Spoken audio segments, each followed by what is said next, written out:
Euzu billahi mineşşeytanirracim. Bismillahirrahmanirrahim. Rabbi şrah li sadri ve yessir li emri ve hlul ugdeten min lisani yefkahu kavli. Rabbena iftah bil hayr ve ahtim bil hayr. Rabbi yessir ve la tuassir. Rabbi temmim bil hayr. Allahumme salli ala Muhammedin ve ala ali Muhammed. Rahman ve Rahim olan Allah adına. Evet, şu Ara suresine geldik. Şu ara şairler demek. Kelime anlamı o. Sultanı şu ara biliyorsunuz. Necip Fazıl'ın rakabıydı ya, şairler sultanı. O kavramın geldiği yerde orası. Şairler demek. Bu sure Musaf'ta 26. sırada, elimizdeki Musaf'ta. İniş sırası 47 civarı takriben. Nüzul sırası da 47 gibi, o civarlarda. Çok büyük bir ihtimalle iniş yılı da, tabi bunlarda ihtilaf olduğu için ondan dolayı net bir yıl söylenmiyor. İniş zamanı ile alakalı. 5 ila 6. yılda indiği söyleniyor. Tabi biliyorsunuz Taha suresi Hazreti Ömer'in Müslüman olduğu yılda indiğine göre, bu da Taha suresinden sonra indiği bu surenin çok net biliniyor yani. O zaman ortalama 5 ila 6. yıla denk geldiği söyleniyor. Tabi bu da Mekke döneminin ortaları aslında. Mekke dönemini eğer zamanlara ayırırsanız, Mekke döneminin işte içinde görmezden gelme dönemi var. Alaya alma dönemi var. Ondan sonra iftira dönemi var ve fiili saldırı, boykot dönemi var. Bu hangisine geliyor derseniz, bu iftira dönemine denk geliyor aslında. Hani Hazreti Peygamber'e bir isim takma işi var ya, işte ne diyelim, onunla ilgili bir söylem türetmek istiyorlar. İşte tam o dönemlere denk geliyor. Ondan sonra da zaten fiili saldırı dönemi başlıyor. Bunu biraz daha propaganda, psikolojik baskı dönemi diye alabilirsiniz aslında bu dönemi. Mekke döneminin ortaları bu dönem. Tam o dönemde denk geliyor sure. Sure Kur'an-ı Kerim'in en uzun surelerinden biri. Ayet sayısı olarak tabi. Bakara suresi 286 ayet. Bu sure 227 ayet. Ayet sayısı olarak Kur'an'ın ikinci uzun suresi. Ama tabi ayetleri Mekki bir sure olduğundan dolayı kısa. Kısa olunca da tabi Bakara suresinin 1/4 kadar bile yer kaplamıyor Kur'an'da. Bakara suresine göre sayfa sayısı olarak az. Ama uzun bir sure. Evet. Tabi bu surenin temel ifadesi, adını da veren ayet 224. ayette, surenin sonundaki ayet. Surenin o sonundaki ayette Allah diyor ki 224. ayette, şairlere, şu araya ancak sapıklar uyar. Ayet öyle. Tabi aslında ifade ağır bir ifade. Öyle olunca İslam toplumunda da o ayetten hareketle aslında şiirle alakalı bir dönem, öyle diyeyim, ya da bazı dönemlerde şiirle ilgili bir mesafenin olduğu zamanlar olmuş. Ama bu yaygın bir kanaat değil, bakın. Bu çok şaz bir kanaat, şiire mesafe kanaati.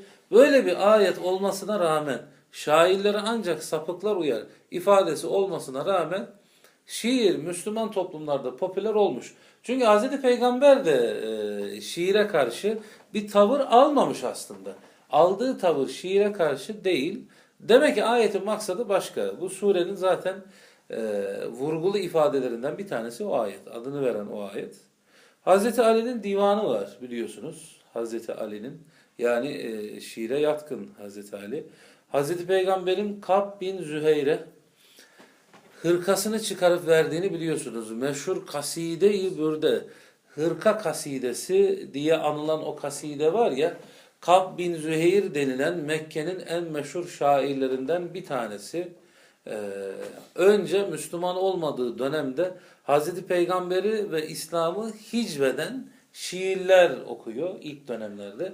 Tabi söylemi çok güçlü olduğundan dolayı Hazreti Peygamber aslında bundan biraz üzülüyor, rahatsız oluyor. Hatta en sonunda Kab bin Züheyr ile ilgili Hazreti Peygamber'in onu gördüğünüz yerde öldürün diye fetva verdiği vaka. Öldürün diyor Hazreti Peygamber. Bunu duyunca Kab bin Züheyr aslında bir korku dağılıyor onu. Korkmaya başlıyor haliyle. Ondan sonra kendi kardeşinin de telkinleriyle o korkunun verdiği baskı da biraz bu hali etkiliyor. En sonunda Ka'b bin Züheyr artık içinde de bir şey var zaten, temayül, ama biliyorsunuz bu temayüller hani Sakiflilerin lideri o Ümeyye bin Ebu Salt Sakafi'ydi, öyle değil mi? Sakiflilerin liderinin kurduğu o cümleyi hatırlıyorsanız, biliyor ya her şeyiyle. Ben onun peygamber olduğunu çok iyi biliyorum da ben iman edersem ne der bana, Mekke'nin kadınları ne der gibi bir cümle kuruyor ya hani. İşte aslında aynı ego işliyor işin içinde. Yani evet demenin sınırına geliyor, dönüyor gibi. İşte en sonunda artık o hal onu kardeşinin de telkiniyle imana götürüyor. Hazreti Peygamber'in huzuruna çıkıyor. İman ettiğini söylüyor. Ondan sonra da işte o meşhur kasideyi okuyor. Hazreti Peygamber'i ve İslam'ı öven kasideyi. Tabi elbette Hazreti Peygamber'in etrafında da Abdullah bin Revaha gibi iyi şiir okuyanlar var. Ama Hazreti Peygamber onun şiirini özellikle çok beğeniyor. Ve sırtındaki hırkayı çıkartıp Ka'b bin Züheyr'e hediye ediyor. Aslında bu şöyle de anılır. Şimdiye kadar dünya tarihinde bir şiire verilmiş en büyük hediye diye geçer. O bir peygamber hırkası hediye ediliyor. Düşünün, eğer şiirle ilgili vahyin sadece kavramla alakalı bir problemi olsaydı peygamberin böyle taltif etme ihtimali yoktu, öyle değil mi? Ama taltif ediyor, hediyelendiriyor, ödüllendiriyor Hazreti Peygamber şiiri. Tabi o hırka daha sonra öldüğünde, vefat ettikten sonra Ka'b bin Züheyr Muaviye onu ailesinden para verip alıyor vefatından sonra ve oradan Emeviler, Abbasiler derken en son Osmanlı'ya geçiyor ve şu anda Hırkayı Saadet diye mukaddes emanetler içinde sergileniyor. Yani şu anda Türkiye'de ve İstanbul'da o meşhur hırka. İşte o şimdiye kadar şiire verilmiş en büyük hediye. Tabi vahyin şiirle ilgili tavrı aslında şiirin kendisine değil. Şöyle bir rivayet Hazreti Peygamber'in ağzından Ebu Hureyre kanalıyla geliyor. Ebu Hureyre diyor ki, tabi iki tipi var, bu varyantı var bu rivayetin. Bir adamın kafasını şiirle doldurmasından ilimle doldurması daha hayırlıdır. Bir bu varyant.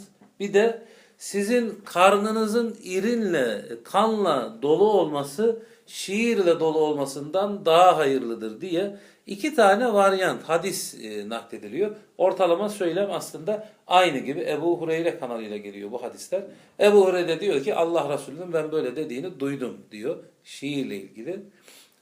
Hazreti Ayşe Ebu Hureyre bunu dediğinde bu cümleyi duyup Hazreti Ayşe diyor ki o yanlış anlamış peygamberin dediğini. Doğru, peygamber böyle dedi ama onun kastettiği şiir putları öven cahiliye şiiriydi diyor ve Hazreti Ayşe aslında dikkat ediyorsanız Resulullah'ın maksadını da iyi süzüyor. Bakın. Onların peygamber okuyuşları gerçekten çok iyi. Yani sanki şöyle bir şeyleri var, tavırları. Hazreti Ayşe o anda peygamberin yanında olmasa bile, bakın, olması şart değil. O ortamda Ebu Hureyre vardı belki, Hazreti Ayşe yoktu. Ve Hazreti Ayşe'ye dediler ki, Ebu Hureyre diyor ki peygamber böyle dedi. Hazreti Ayşe olmasa bile bu cümleyi kurabilir diyor. Peygamber öyle bir şey demiş olamaz. Niye? Çünkü tanıyor. Peygamberin söylemini biliyor. O söylemin sınırlarını biliyor, niteliğini biliyor. O böyle bir şey diyemez, diyebiliyor Hazreti Ayşe. Evet. Kur'an'ın yerdiği şiir bu arkadaşlar. Yani aslında ne diyelim, o dönemin şairi bir şaman rahibi gibi görev giriyor. Yani sahte peygamber gibi aslında. Yalancı bir peygamber, yarı bir ilah gibi bir formu var. Hani geçen hafta da söylemiştik ya biraz, o zaten daha öncelerde de vurguladığımız ifade. İşte Kur'an'ın savaş açtığı tip o şaman rahibine benzeyen o tip aslında. Putperest, Allah'ı ve dini hicveden, daha doğrusu müşrik bir dili kullanan ve aslında insanların da kendisine dengesiz şekilde itibar ettiği o tiplere, o şairlere Allah savaş açıyor. Onları problemli olarak geliyor. Aslında Kur'an şiiri olması gereken yere koyuyor, davet ediyor. Dikkat ediyorsanız Kur'an'ı ilk duyduğunda müşriklerin verdiği tepki de o. Bu müthiş bir şiir diyorlar aslında. Öyle değil mi? Yani kendileri de onu önce şiire benzetiyorlar. Evet. Allah aslında onun şiir olmadığını değil de şöyle diyelim. Yani Kur'an'ın sözünün çok ahenkli, şiir kadar etkileyici olmadığını söylemiyor. Söylediği şey ne? O sizin bildiğiniz şiir kategorisinde değil. Yani sizin tanımladığınız şiir gibi değil diyor.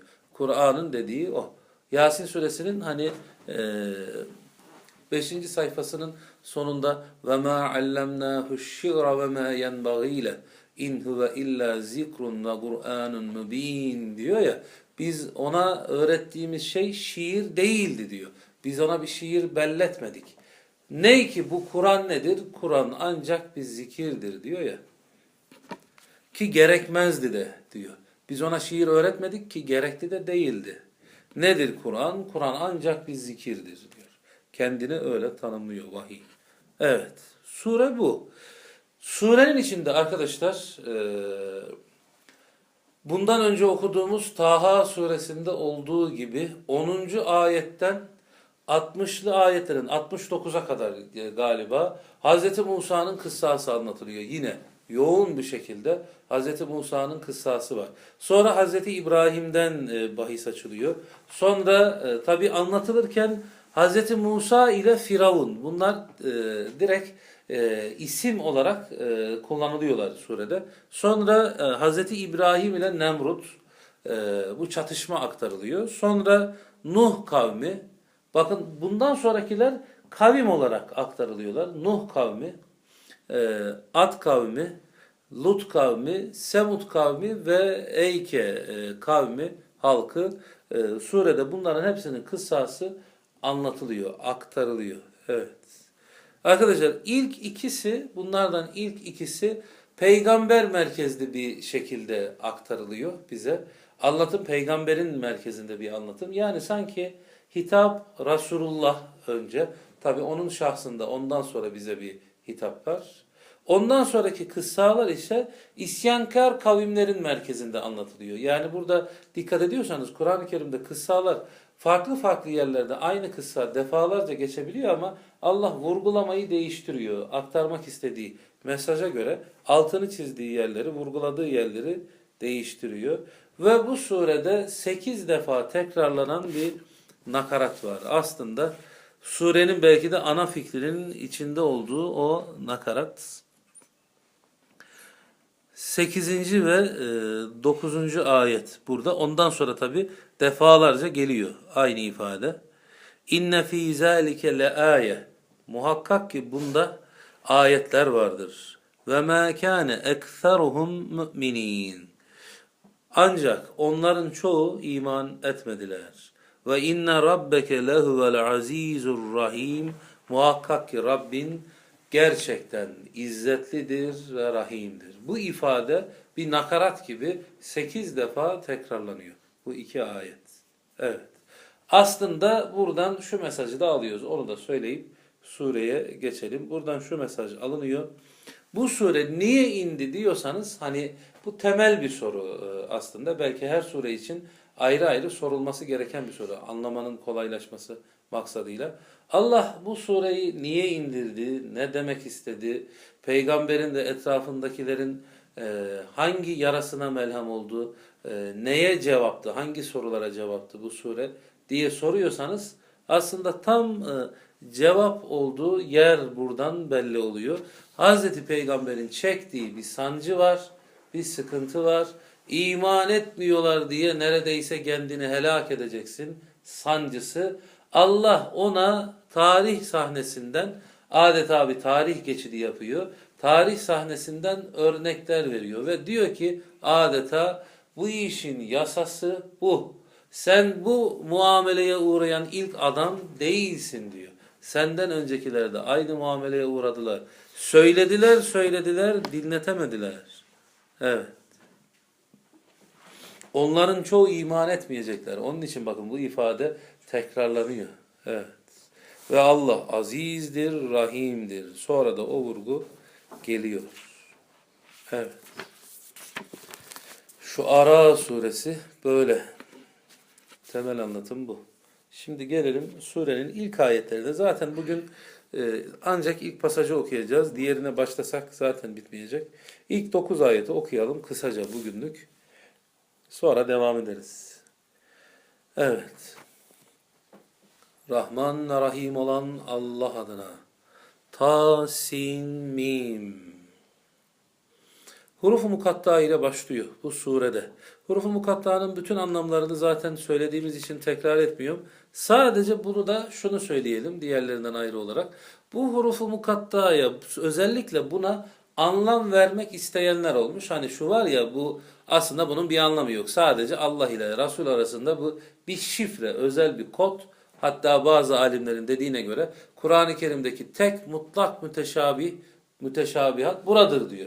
Kur'an'ın her yeri muhkemdir, her yer açıktır. Anlaşılır, mutlaka anlaşılır. Şimdi olmasa zamanla anlaşılır. Ama buraya gelince Kur'an'daki tek kapalı ifade diyeceğimiz ifadeler hurufu mukattalardır diyor alimin bir tanesi. Aslında güzel bir ifade. Tabii Kur'an'da her şeyin anlamı var mıdır diyorsanız hurufu mukattayı da içine katarak şunu diyebiliriz. Anlamı olmasa bile maksadı var, muradı var mutlaka. Yani hurufu mukattaya bir anlam veremeseniz de şunu diyebilirsiniz bakın net. Mutlaka Allah'ın bundan bir maksadı var, muradı var. Onu anlama çabası bile aslında bir sonuca, bir hikmete götürüyor. Anlatabiliyor muyum? İlle de bir mana verilmesi de şart değil aslında. Ama burayla ilgili zihin yormuşlar. Yasin'e ey güzel insan diyenler, Taha'ya ey racül, ey yiğit diyenler. Tasin mimi de içinde ağırlıklı olarak Hz. Musa'nın kıssası anlatıldığı için Tasin Tur Sina mim de Musa'dır demişler. Tabi yorum bu elbette ama cuk diye oturmuş. Ondan dolayı yani zihnin bir kenarında tutulabilir. Yoksa mutlak manada bir anlamı yok. Evet. Tilke ayatul kitabil mübin. İşte bunlar. Bunlar kitabın mübin olan ayetleridir. Apaçık ayetleri. Mübin. Bakın bu kitabı Allah mübin diye tanıtıyor. Geçen hafta okuduğumuz dikkat ediyorsanız Levh-i Mahfuz'dan gelen kısmına meknun demişti vakıada. Aslında zaten sırf o meknun ifadesi bile orada kastedilenin bu kitap olmadığının ispatı. Çünkü meknun gizli, gizli demek, kelime anlamı o. Levh-i Mahfuz'da olan kısmına sırlı, gizli diyor. Burada olana elimize indirdiğine mübin diyor. Bakın akışa dikkat ediyorsunuz öyle değil mi? O sırf onun ispatı aslında. Demek ki vakada geçen anlatılan kitap bu kitap değil. Elimizdeki değil. Öyle olsa bu kitabı zaten mübin diye tanıtıyor. Yani insan semasına inmeye, insan semasına girdiği anda o ruh bir kıyafet giyiyor. Yani kelimelere ruh üfleniyor neyse. Ondan sonra artık mübin olmaya başlıyor. Bizim için açık anlaşılır oluyor. Ama oradaki hali Levh-i Mahfuz'daki özü gizli, kapalı. Orijinali orada ya. Evet. Kendini öyle tanıtıyor vahiy. Mübindir diyor. Apaçıktır. Arkadaşlar bu aslında Kur'an-ı Kerim'le ilgili mübin ifadesi tek başına Kur'an üzerinden yapılan bütün sır, şifre, tamamen bu tezlerin hepsini reddediyor. Yani o tezleri reddeden ne diyorsanız tek kelime yetiyor aslında. Mübindir, bu kadar basit. Allah sırlı bir şey indirmemiştir. Yani toplayıp çıkardığınızda oradan bir şey üretecekseniz ebced, kehanet, cifir neyse bu kitaptan öyle bir şey çıkmaz. Çünkü bu kitap mesajını direkt veriyor. Hiç dolandırmıyor. Ama bu şu anlama gelmez. Ne yani yüzeysel mi şimdi? Çobana da aynı şeyi söylüyor. Profesöre de mi aynı şeyi söylüyor? Tabii söylemiyor. Elbette. Muhatabın derinliğine göre, kendi duruşuna göre, background diyorlar ya, arka planına göre algıladığı şey, mesaj elbette farklı oluyor. Ama mübin neyle alakalı? Mübin ikisine de bir şey söylüyor. Alabildiği kadar. Hani derler ya, İnsan gülür gülür akan bir kaynağın başına gitse o kaynaktan alabileceği su elindeki kap kadardır. Kaynak akarsa aksın. Ne kap götürdüysen ondan alacağın o kadar. Öyle değil mi? Tabii ki ama burada mübinlik neyle alakalı? Susuz göndermiyor. İçme maksadıyla giden adam oradan suyu içiyor. Ne kadar içiyor? Elindeki kap kadar içiyor. İşte vahyin bu vurgusuna dikkat edin bakın. Mübindir. Evet. لَعَلَّكَ بَاحِئٌ نَفْسَكَ اِلَّا يَكُونُوا مُؤْمِنِينَ. Evet, işte Hazreti Peygamber'e hitap bu. Sanki bu sure yukarıdan aşağı bu hitabın açılımı gibi arkadaşlar. Tamamen. Maksat burası. Niye bu sure indi? Maksat bu ayet. Ne diyor? Sen neredeyse kendine kıyacaksın diyor. İman etmiyorlar diye. Evet. Baha'e. Ne demek biliyor musun? Araplar bir hayvanın şah damarı dahil boğazlamaya bu kelimeyi kullanıyorlarmış. Baha, burada bahi'un diye geçen kelime baha'e kelimesi. Evet. Tabi aynı benzer kelimeler Araplarda çok var biliyorsunuz. Venhar da boğazlama demek. Zaten tek başına o nehar boğaz şu boyun kısmına deniliyor ya o kısma. O da boğazlama diye geçiyor. Bakın bu da boğazlama diye geçen kelime. Yani sanki sen kendini boğacaksın, öldüreceksin diyor. Onlar iman etmiyorlar diye. Tabi surenin açılımından Hazreti Peygamber'in bilinçaltında şöyle bir şey olduğunu hissediyoruz. Allah'ın bu kavimlerin kıssalarını anlatıp ona verdiği mesajı da biraz fark etmeye çalışırsak, sanki Hazreti Peygamber önceki toplumların helak edildiğini, iman etmediler diye helak edildiğini bildiğinden dolayı kendi ümmetinin de helak edilmesinden korkuyor. Aslında temel korku bu. Korkuyor. Ya bunların başına da böyle bir akıbet gelirse diye korkuyor. Bu en çok onu bu şekilde yoran, gayrete getiren şey Hazreti Peygamber'in zihnindeki bu helak korkusu. Bu var elbette. Ama tabii ki Resulullah kendisine gelen mesajın her insana ulaşması gerektiğini, yani o mesajın bir insan için nasıl bir hayat olduğunu, ölüyle diri kadar bir insan hayatında değişim yaptığını, onun için diriltmesi gerektiğini, bu ölülere can vermesi gerektiğini biliyor. Ondan dolayı kendisini yıpratıyor. Hem de nasıl yıpratıyor? Ebu Cehil'in dediğini biliyorsunuz ya, artık ya yeter gelme diyor. Ya yeter tamam diyor. Sen eğer diyor şeyse bana sorulursa anlattı diyeceğim diyor. Tamam tebliğ etti ama gelme diyor. Ben iman etmeyeceğim. O kadar bakın, o kadar gidiyor o kapıya. Hani bu Mekke'ye Hazreti Peygamber'in daha söylem yeni, daha vahiy taze. Mekke'ye ilk kervan gelecek. Neyse işte Hazreti Peygamber kendisini o kervanın gelişine hazırlıyor. Tabi müşrikler de ona karşı anti propaganda hazırlıyorlar. İşte zaten o ilk söylem türetme çabalarının olduğu yerler orası. Ne diyelim, bu şimdi gelince gidecek onların kafasını karıştıracak, bir şeyler anlatacak ya o gelenlere.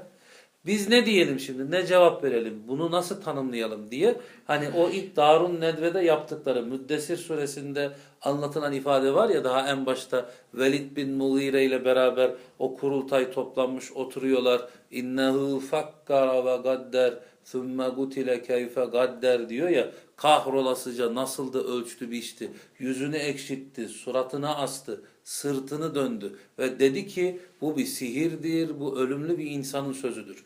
Bir cümle kurmaya çalışıyorlar ya, işte orada fotoğrafını çektiği Velid bin Mughire Darun Nedve'de oturuyorlar. Ne diyelim diyorlar, işte cümleler dönüyor. Kahin diyelim, şair diyelim, neyse, Mecnun diyelim, neyse. İşte orada Velid bin Mughire düşünüyor. O tam düşünürken ki tasvirini yapıyor Allah. Yüzünü ekşitiyor, suratını asıyor. Yani sanki öfkeli, kinli bir tavırla düşünüyor. Ne diyeyim diye işte o fotoğraf çekiyor. İşte o zaman onlar bu söylemi kurgulamaya çalışıyorlar o dönemlerde. İşte Resulullah Onlar bunu yaptıkları dönemde Hazreti Peygamber kendini hazırlıyor. Kervan geliyor, çadırlar kuruluyor. Anlatılıyor ki birinci çadıra girdi dedi, onu kovdular. İkinci çadıra girdi, kovdular. 15 mi 20 mi neyse bir çadıra giriyor. En sonunda söylediklerinden bir tanesi bir çadırdakilerin gönlü yumuşuyor. Hazreti Peygamber'in dediğini kabul ediyorlar. Yani bunu şunun için söylüyorum arkadaşlar. O 15. çadırı bizim bulma ihtimalimiz yok. Daha üçüncüyü göremeyiz. Deriz ki tamam lan bunlar bir şey dinleyeceği yok. Geç git. İşte Hazreti Peygamber yılmıyor. Yine hepsine gidiyor. Yine hepsine gidiyor ve anti propaganda olmasına rağmen, ona rağmen böyle kendisini yıpratma tarzı bu Hazreti Peygamber'in. İman etmiyorlar diye kendisine helak edecek. Evet. Aslında şunu da söylüyor. Tabi yine kıssaları okuduğunuzda Hazreti Peygamber'e verilen mesajı çıkarırsanız şunu da diyor. Diyor ki sana verdiğimiz değer iman ettirdiğin adam sayısıyla alakalı değil de diyor Hazreti Peygamber. Evet. Aslında Kur'an dikkat ediyorsanız bundan sonraki bir iki ayette o vurgu yine var altı çizilerek. Kur'an sayılara hiç takılmıyor arkadaşlar. Allah'ın insana bakarken beklentisi ne diyorsanız kalabalık değil hiç. O kalabalığı beklemiyor. Beklemiyor. Beklediği şey hep nitelik. Nitelikli eylemi bekliyor arkadaşlar. Hazreti Peygamber de aslında bir müddet sonra terbiye oldukça tabi bunlar daha ilk yıllar olduğu için Hazreti Peygamber de acemi. O da terbiye oluyor süreçte. Terbiye oldukça Hazreti Peygamber de mevzunun böyle olduğunu anlıyor. Asıl olanın nitelikli adam olduğunu anlıyor. Evet. Tabi tabi o Ömer'i istiyor. İki Ömer'den birini istiyor. Evet. İlle de Ömer, ille de Ömer diyor. Hazreti Ömer 17 tane okuma yazma bilenden biri. Biri Ebu Cehil, Amr bin Hişam, biri Ömer.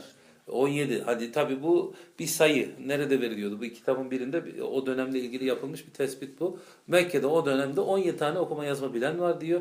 Bunlardan ikisi bu adamlar. İkisi ama sadece bu değil. Hazreti Ömer'le ilgili karakteriyle ilgili de çok övgülü anlatımlar var. Yani zaten bu hilafet döneminde adaletinin baskın olması ile ilgili söyleniyor ama kendisi şunu diyor. İman ettiği zaman ben müşrikken de harama uçkur hiç çözmedim diyor. Yani bu ne demek? Ben önceden de adamdım diyor. Öyle değil mi? İman onun sadece karakterine ekstra bir şey katıyor. Arttırıyor elbette. Ziyadeleştiriyor. Ama öncesinde de posa yok. Yine ciddi bir karakter var Hazreti Ömer'de. İnsanlar madenler gibidir hadisini hatırlayın. Bakın. Evet. Öyle. Onun için Ömer'in o cümlesi önemli. Kendi öyle olduğu için mevzunun farkında. Hani diyor ya diye ne isterdin Ömer ne isterdin bu dünyada en çok ne isterdin diye sorulunca hani vefatına yakın dönemlerde kurduğu cümle o. Bir oda dolusu Ebu Ubeyde isterdim diyor ya adam lazım bana diyor bana adam lazım. Evet yani onun bir ihtiyaç olduğunun farkında. Bir davayı taşıması için elbette adam lazım. Hazreti Peygamber de bunu bildiği için hemen Erkam'ın evini kuruyor anında. Orayı bir insan atölyesi gibi kullanıyor öyle değil mi? Yetiştiriyor orada. Sistemli şekilde insan yetiştiriyor. Bu yaygın olarak yaptığı, yaygın eğitim sistemi tarzında yaptığı bu yöntemi Medine'ye gidince örgün bir sisteme dönüştürüyor. Suffayı kuruyor öyle değil mi? Yani bu kadar önemli bu mevzu. Elbette nitelik önemli. Bazen diyor Resulullah'ın ifadesi. Bir vadi dolusu deve olur da diyor. Bir vadi dolusu deve olur da binmeye bir tane bulamazsınız diyor. Bunu aynen işte bunun için söylüyor Hazreti Peygamber. Bir oda dolusu olur da binmeye bir tane bulamazsınız. Bir vadi dolusu olur da binmeye bir tane bulamazsınız diyor. Evet. İnneşe nünezzil aleyhim minen semai ayeten. Eğer biz semadan onların üzerlerine bir ayet indirsek فَظَلَّتْ اَعْنَاقُهُمْ لَهَا خَاضِعِينَ. Eğer indirseydik onların üzerine semadan bir ayet, İşte o zaman onların boyunları eğilip kalırdı. Tabi burada ayet dediği şey mucize. Aslında şunu diyor Allah. Diyor ki sen iman etmiyorlar diye kendini helak ediyorsun diyor. Ama şunu da anla diyor. Biz isteseydik gösterirdik, bunların topu iman ederdi. İstesek yapardık diyor Allah. Yani hakikati öyle açık gözlerinin önüne koyardık ki inkar etme ihtimalleri olmazdı. Diyor bunu. Ama aslında ayet bakın bizim zihnimizde devam ediyor. Ne? Ama istemedik diyor adeta. Adeta Allah'ın muradı bu. Yani bir inkar boşluğu, iradenin kullanılacağı bir seçim boşluğunun bırakılması lazım arkadaşlar. Hani şunu demiştik ya, cebrin olduğu yerde ahlak olmaz. Eğer zorlama varsa orada yapılan seçim ahlak olarak geçmez. Çünkü mecbursunuz. İşte her şeyin ayan beyan açık olduğu yerde iman olmaz. Ahirette iman olmaz. Niye? İnkarın ihtimali yok ki zaten. Gözünün önünde hakkal yakin. Yakinin içindesin zaten. Nasıl inkar edeceksin? Gözüne sokulmuş cennet, cehennem. O zaman yok deme ihtimali mi var? Diyemezsin ki. İman işte burada. İhtimal varken hep. Bu da ne demek biliyor musunuz? Aslında arkadaşlar Allah'ın varlığı salt akılla ispatlanamaz. 2 kere 2 4 eder kadar net bir şekilde Allah'ın varlığını ispatlayamazsınız. Buna çabalamak aslında abesle iştigal. Niye? Olsa zaten, olsa sanki o bilimsel bir tez gibi olurdu. Tamam bulduk işte. Deneysel yöntemle ölçtük, biçtik, Allah var. Yok, onun olmaması lazım zaten. Hep bir ihtimal kalacak. Bu ne demek biliyor musunuz? Hangi soruya cevap üretirseniz üretin, ne cümle kurarsanız kurun, muhatabın sonunda hep bir boşluk kalıyor cümlede. Bir acaba miktarı var hep. Ne derse dersin. Ne derseniz deyin. Hangi cümleyi kurarsanız kurun. Hep bir acaba boşluğu var. İşte o acaba boşluğu olmak zorunda ki iman olsun zaten.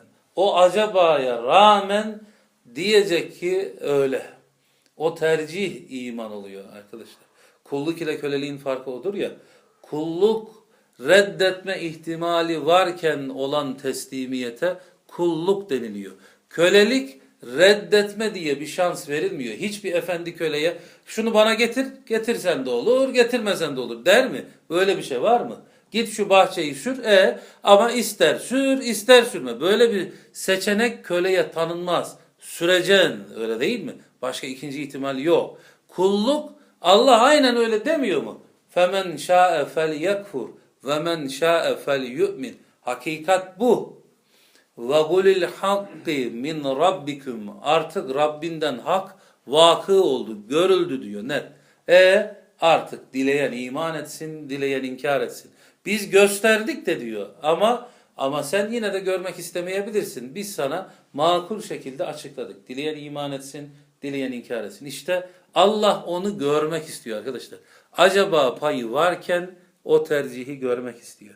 Neden biliyor musunuz? Bu ifade çok güzeldi, onun için diyeyim. Neden biliyor musunuz? Çünkü o da bize iman etmişti ondan. Peşin iman Allah'tan gelir arkadaşlar. El mümin diye bir sıfatı var Allah'ın. Bu çok enteresan. El mümin, biz mümin oluyoruz ya. Allah'ın sıfatlarından biri el mümin. Peki Allah iman nasıl ediyor peki? Arkadaşlar tam kök anlamıyla işte. O kuluna güvenmiştir. Allah'ın güveni peşin güvendir. Peşin güvenmiştir. Sonsuz krediyi açmıştır. Verdiğine bakıyor musunuz? Yani verdiklerine bir bakın. Varlığı emrine amade kılmıştır insanın. Bu insanın önüne açılmış sınırsız bir kredidir. Peşin vermiştir. Ve istediği de ne biliyor musunuz? Bu öyle bir kredi ki bana borcunu vadeli olarak ödersin bile dememiştir. Deyn kökünden gelir. Borçluluk birincidir. Allah'ın beklentisi nedir biliyor musunuz? Borcunu bil yeter. Yani de ki ya Rabbi vallahi ben sana borçluyum. Debelesem, çırpınsam, sabahtan akşama namaz kılsam ben bu borcu ödeyemem. Bunu bil, itiraf et. Bunu itiraf eden adama müttaki diyorlar arkadaşlar. Takvanın tanımı budur. Farkındalıktır takva. Farkındaysa müttakidir. Müttaki mevzunun farkındadır. Hani Hazreti Peygamber Hazreti Ayşe geceleyin kalkıyor. Zifiri karanlık tabi. Işık yok, bir şey yok, dışarıda sokak lambası yok. Gece kalkıyor, bakıyor Resulullah yanında değil. Eliyle şöyle yokluyor, yokluyor. Bakıyor Hazreti Peygamber secdede. Secdede bekliyor. Ne zaman kalkacak? Böyle tutuyor elini. Dakikalar bekliyor. Hazreti Peygamber daha secdeden kalkmıyor. Ne oldu diyor. Acaba nefes mi alıyor? Şöyle bir sırtına doğru gidiyor. Nefes aldığını hissediyor. Ondan sonra elini devam ettirirken ayağına değiyor eli. Bakıyor ayakları şişmiş. Hazreti Peygamber'in ayaklarının şiştiğini fark ediyor. Neyse Resulullah selam verdikten sonra bekliyor. Selamını verince Allah'ın Resulü sen kendine niye bu kadar eziyet ediyorsun diyor. Senin gelmiş geçmiş bütün günahların affolmuşken bu eziyet niye deyince verdiği cevabı hatırlıyorsunuz değil mi? Ben Rabbime çokça şükreden bir kul olmayayım mı diyor ya. İşte mevzunun farkında. Sabaha kadar kılsam o ayakları şişirsem de ben bu borcu ödeyemem biliyor bunu Hazreti Peygamber. Allah onu bekliyor. Beklenti o. Yoksa borç ödensin diye bir şey yok arkadaşlar. Yani Allah bize güvenmiştir. Kim ödeyecek tabi. Evet. Diyordu, insanın kendisi borçtur diyordu hocanın biri. İnsanın kendisi borç. Borçla ödenir mi diyor yani. Borcu borçla kapatabilir misiniz? Kendimiz borcu zaten. Aldığımız nefes borç. Evet. Ve ma ye'tihim min zikrin mine'r-Rahmani muhdesin illa kanu anhu muğridin. Bununla beraber o Rahman'dan kendilerine yeni bir zikir gelmiyor ki ondan yüz çevirmiş olmasınlar. Yani sanki Allah bunun doğal bir süreç olduğunu Hazreti Peygamber'e anlatıyor. Diyor ki onlar kendilerine Rahman'dan zikir gelse de kaç kere de gelse, kaç tane uyarı da yapılsa gene yüz çevirecekler diyor. Bir şey değişmeyecek. Evet. Tabi burada müşriklerle ilgili çizilen profilde de şu var dikkat ediyorsanız. Müşrik beklentisinde de şu var. Aslında yukarıdaki ayet ifadesi hani onlara bir ayet indirirdik de ikna olurlardı. İsteseydik bunu yapardık dedi ya bir önceki ayette. Orada kastettiği ayet meallerin çoğunda mucize diye çevrilmiş. Kur'an'da zaten mucize diye bir kelime biliyorsunuz geçmiyor. Ayatül kübra, mucize ayet diye geçer hep. Bunu öyle çevirmişler. Yani adeta onlara mucize indirseydik ikna ederdik. Öyle bir mucize gösterirdik ki. Ama onlar kendilerine gelen bu ufak tefek mucizelere de ikna olmuyorlar. Anlatabiliyor mu? Olmuyorlar. Müşrik beklentisi o. Hazreti Peygamber öyle diyorlar ya. Bize bir göster ya bir böyle bu olmuyor. Yani sen kuru geldin bir şey anlatıyorsun. Bizim gibi yiyorsun içiyorsun çarşıda geziyorsun. Bu ne biçim peygamber diyorlar ya. Yani bir enteresan bir şey yap. Bir altından evin olsun. Şöyle bir ırmaklar akıt o evin yanından görelim bunu diyorlar ya. Aslında şu cümleyi unutmayın arkadaşlar. Mucize beklemeye başlayan sapmaya başlamıştır. Mucize beklemeye başlayan sapmaya başlamıştır. Çünkü iman mucizeyi beklemez. Gördüğü manzara ona kafidir zaten. Yani her yerde görüyordur kudreti. Her yerde görüyordur azameti, rahmeti. Ekstra bir şeye ihtiyacı yoktur ikna olmak için. Öteki ikna için fazlasını bekler. İşte anlayın ki o fazladan beklenti sapmanın göstergesidir zaten. Mucize bekleyen sapmaya başlamıştır. Niye? Çünkü ne göstersen de zaten ikna olmayacak ki diyor Allah. Bahane üretmeye devam ediyor. Çünkü takıntı başka. Küfür inattır öyle değil mi? Kuru inat. Evet, Rahman'dan kendilerine yeni bir zikir gelmiyor ki onlar yüz çevirmiş olmasınlar. Her gelen uyarıdan yine yüz çeviriyorlar. Arkadaşlar Allah'ın bu kadar sıfatından seçtiği sıfatına bakın. Kur'an'ın birçok sıfatından seçilen sıfatına bakın. Allah kendini Rahman, vahyide zikir diye söylüyor. Buradan şunu söyleyebiliriz. Aslında vahiy maksadı nedir diyorsanız vahyin maksadı çıkıyor. Zikirdir, hatırlatmadır. Sonra Allah vahyi niye göndermiştir? Sorusunun cevabı da çıkıyor. Rahmetinden dolayı göndermiştir. Cevap bu. Evet. Fakat kezzebu feseyetihim enba'u ma kanu bihi yestehzi'un. Evet, yalan deyip durmaktalar.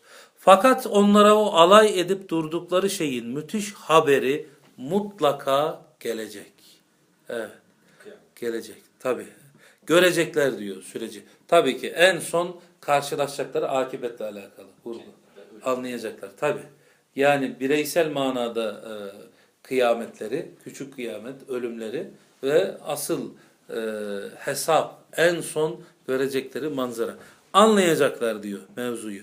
Tabi bu anlama denilen sürecin o kadar ertelenmeyeceğini de biliyoruz biz. Aslında insan hayatında bu inkarcı tiplerin jetonu hayat içinde defalarca düşüyor. Zaten küfrün örtme anlamına gelmesinin sebeplerinden biri de bu. Sürekli içinden gelen o uyarıya, yani görüyor, anlıyor, içinden bir şey diyor ki la bu hakikaten böyle aslında. O onu gene bastırıyor. Anlatabildim mi?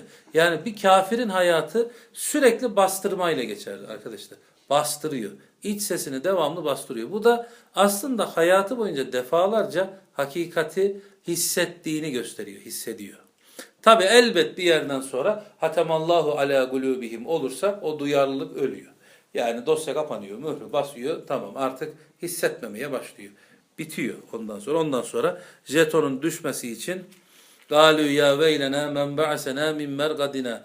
Bizi bu yerden kim kaldırdı? Ana Allah, hakikaten peygamberler doğru söylemiş. Rahman'ın vaadi hakmış. Ha, o zaman jeton düşecek anca işte yerinden kaldırıldığı zaman, İsrafil davet ettiği zaman. Evet. Evelem yarav ilel ardi kem enbetna fiha min kulli zevcin kerim. Yeryüzüne bir bakmazlar mı? Bakın. Bu evet, tam onunla alakalı. Aslında Kur'an-ı Kerim'de bilimle ilgili vurgulu ifadelerin hep böyle başladığı söylenir. Efela yanzurune gibi. Bakmıyor musunuz etrafınıza? Bakın, evelem yarav ilel ardi. Yeryüzüne bir bakmazlar mı? Yani adeta Allah diyor ki senin üzerinde veriyi toplayabilecek duyular var. Etrafında da anormal derecede bir veri var. Yani yayın var. Kafayı kaldır bak. Alıcılarını çalıştır ve o bilgiyi devşirmeye çalış. Aslında tam bilime atıf budur, biliyor musunuz? Öğrenmeye atıf. Bak, kafanı kaldır bak. Yani anlama sürecini başlat.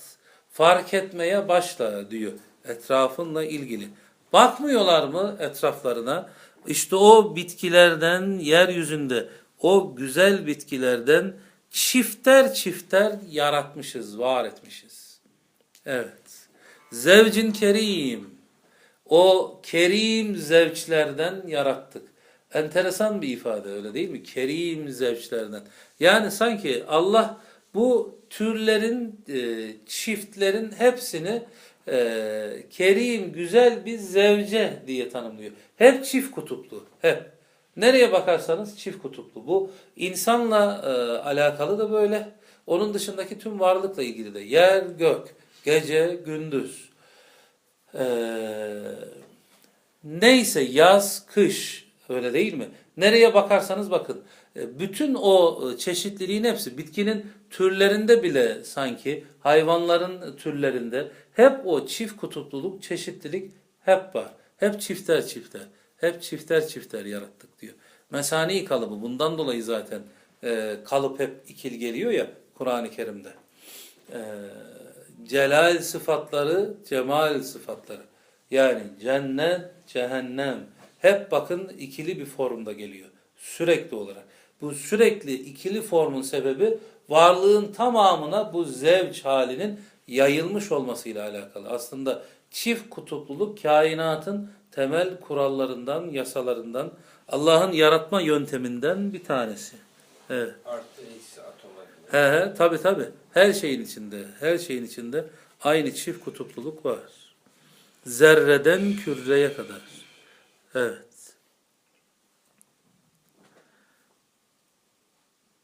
İnne fî zâlike leâye. Evet, o dediğimiz iki ayet burada geliyor. Bu surenin içinde bu iki ayeti defalarca okuyacağız arkadaşlar. İnne fî zâlike leâye. İşte bunda, şüphesiz bunda ibretler, ayetler vardır. Ve ma kana ekseruhum mu'minin. Ama onların çoğu iman etmiyorlar. Etmeyecekler.